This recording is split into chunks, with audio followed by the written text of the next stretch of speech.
Hi. It was a bit upsetting to scratch the armor ring of the new old stock crystal in the earlier video. It hasn't happened before. I'm normally gentler when removing crystals, but it seemed like it could have always happened, and my method wasn't a very good method, so I've decided to change my method, and while removing I will now use a microfiber cloth and use it to dampen the armor ring while removing. And another idea is that this one I always have. Should the armor ring be removed from the seam, the cut part, or should it be removed from the opposite side? So I decided to test the opposite side this time, and you need to apply quite a bit of pressure while removing, and I think this time it came out more gently. So indeed, maybe it's a good idea to remove it from the other side. Let's try again. Actually, let's look whether this was damaged. I don't think it was. This is from an old crystal, a used crystal with surface cracks.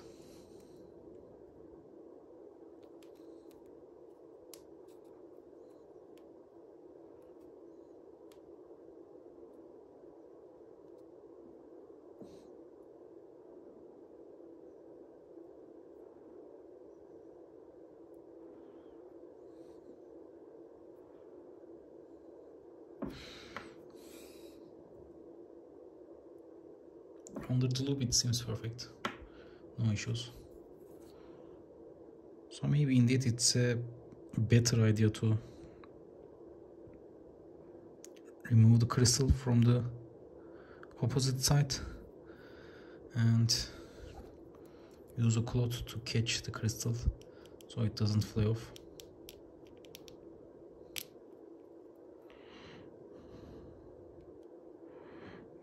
But I think in this method it can actually scratch the crystal. The armor ring tends to touch the crystal when being removed like this, because these parts are loose. So in this method the risk is, I guess, scratching the crystal.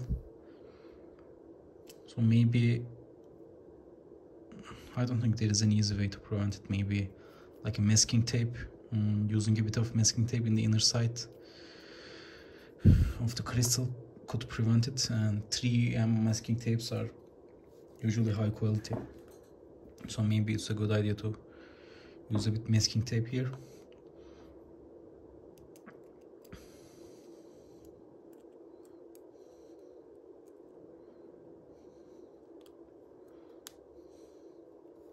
I'm going to try again and do it from the cut side.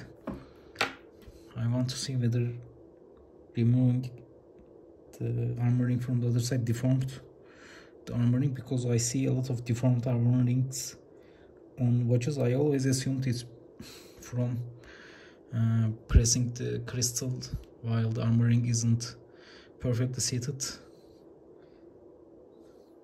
It isn't deformed, but I think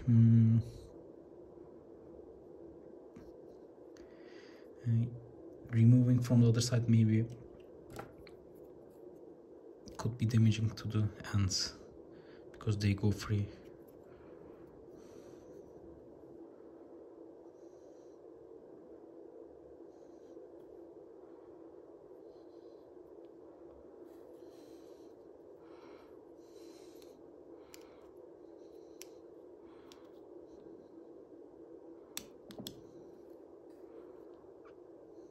One way or another, when removed like this, the other part touches the inside of the crystal.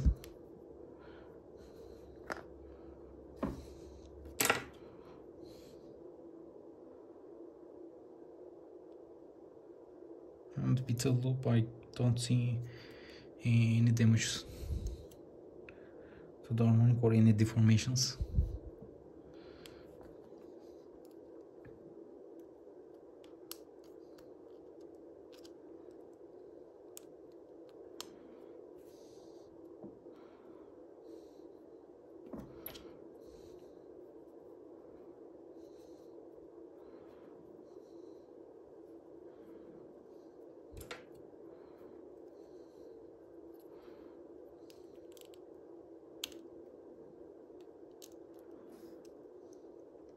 So maybe not applying too much pressure here is a good idea. That way, and the crystal and the armor ring just goes upwards and doesn't have an inert motion. So like not holding the armor ring and just gently going upwards from the opposite side could be the ideal way to remove armor rings from crystals. This is it for this episode. I was very upset that I scratched that armor ring, and luckily I have a bag of unused crystals that have used armor rings. Some of them are in good state. Even this is in very presentable state. It's not as shiny as that watch, but maybe that is better, because that watch was also a bit worn. Thank you all for watching and have a good day.